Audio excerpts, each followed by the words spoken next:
Anak laki-laki ini hidup di zaman ada naga. Dia sangat tidak sabar untuk bisa berubah menjadi naga. Tapi suatu hari, dia menemukan satu peti, dan di dalamnya ada mainan yang tidak pernah ditemuinya. Hingga di umur dia bisa berubah. Anak laki-laki ini berubah. Dia tidak ingin lagi menjadi naga. Ayahnya tidak berkata apa-apa, karena berubah menjadi naga bukanlah paksaan. Hingga suatu hari, ia melihat ayahnya dibunuh dengan mata kepalanya sendiri.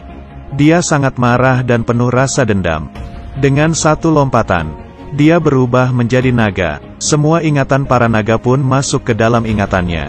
Ternyata kelompok naga hanya ada yang jantan, tidak ada yang betina. Kemakmuran dan keturunan hanya bisa mengandalkan gadis manusia yang ditangkap. Melakukan pembakaran, anak naga baru bisa terlahir. Mengetahui kelompok naga yang begitu kejam, ayah membakar mati ibu. Ia baru bisa terlahir. Agar naga tidak mengontrol tubuhnya, ia bersembunyi di dalam tebing. Di sini tempatnya sangat sempit. Hanya manusia yang bisa masuk ke dalam. Kalau berubah menjadi naga tidak akan bisa keluar. Ini juga menjadi tempatnya untuk menghalangi naga.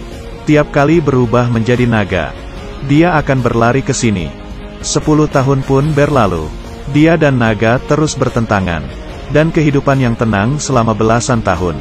Manusia dari awal sudah membuat naga hanyalah legenda. Hingga hari ini, di pernikahan manusia, menghancurkan ketenangan kehidupan. Di masa ini, hari ini seorang pangeran menikahi puteri paling kecil. Semua penduduk menyelamati mereka, mengikuti tradisi yang kejam. Juga menjadi tradisi pernikahan mereka. Putri juga bersedia menikah dengan pangeran. Tapi si pangeran menikahinya hanya demi kepentingan keluarga. Semua orang menyanyikan lagu selamat. Lagu ini adalah pengorbanan untuk gadis. Lagu yang dinyanyikan saat naga dipanggil. Saat itu, angin besar menerpa mereka. Seekor naga besar terbang dan mendarat. Kemudian menangkap putri, dan mengeluarkan suaranya. Semua orang baru tahu, meski naga yang awalnya sudah mati, tapi akan datang lagi naga yang lain. Di saat putri siuman, dia berada di dalam lubang gunung. Dan di sana juga ada seorang pria. Dia membawa obat untuk menyembuhkan luka putri. Setelah beberapa saat, keduanya menjadi teman. Putri pun memberinya nama Arman. Tapi di saat itu, terjadi suatu hal tak terduga. Naga pergi. Arman juga sudah tidak ada suara. Putri ditangkap oleh naga ke dalam goa. Demi kabur keluar, dia memotong rambut panjangnya, dan menjadikannya tali, kemudian mengikatnya ke batu. Sekuat tenaga melemparnya ke atas. Dan berhasil. Dia menarik-narik tali itu. Dan mulai memanjatnya. Tapi baru beberapa langkah, tali itu tidak sanggup menahan berat badannya. Sehingga putus dan terjatuh. Putri menangis dengan keras. Mengambil batu dan melemparnya ke dinding. Sekali. 2 kali. Dia tidak berhentinya melempar. Tapi tak disangka, tiba-tiba muncul sebuah lubang. Dia memanjatnya. Belum juga berjalan jauh, dia bertemu lagi dengan naga. Dia berusaha kabur. Naga mengejar dari belakang. Akhirnya, di saat kritis, Arman menghampirinya.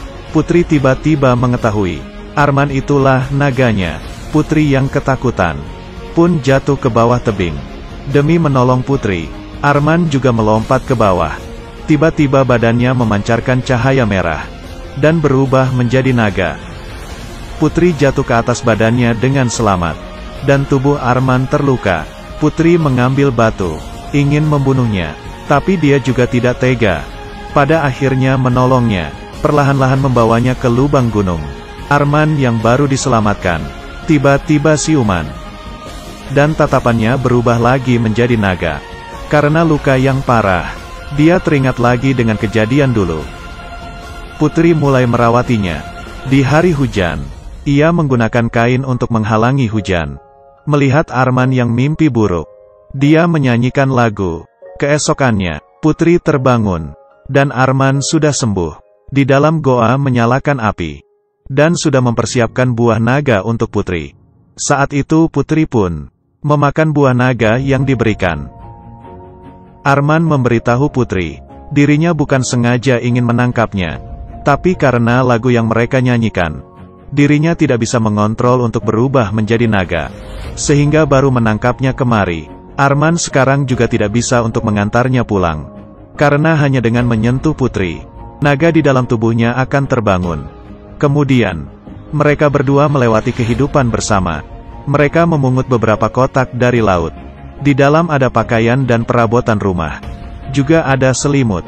Mereka pun membuat goa itu menjadi seperti rumah. Mereka bersama-sama main di tepi pantai.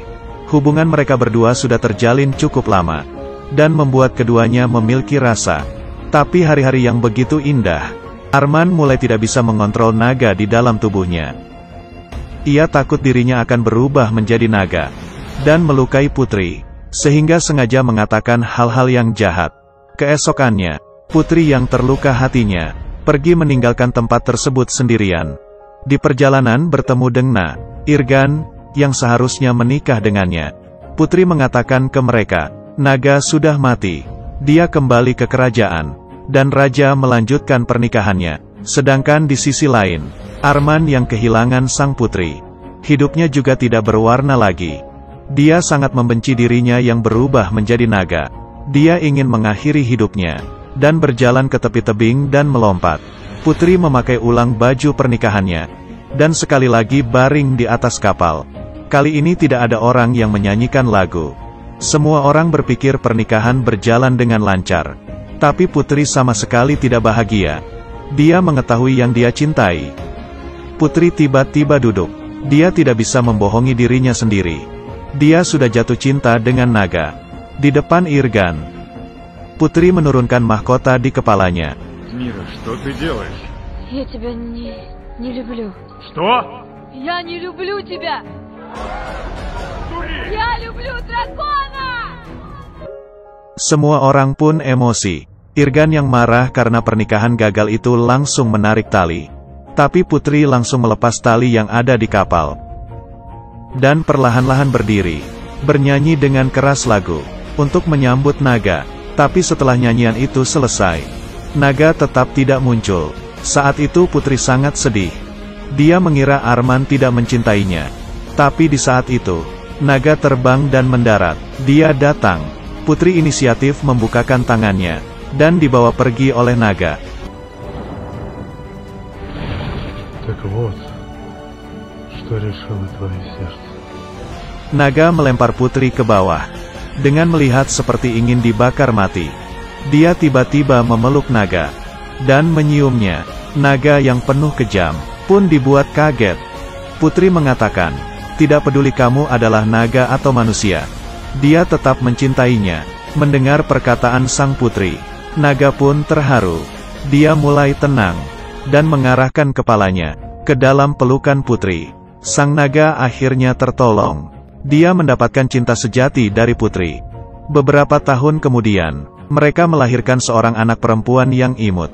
Mereka memecahkan sejarah ribuan tahun. Cara yang sangat kejam.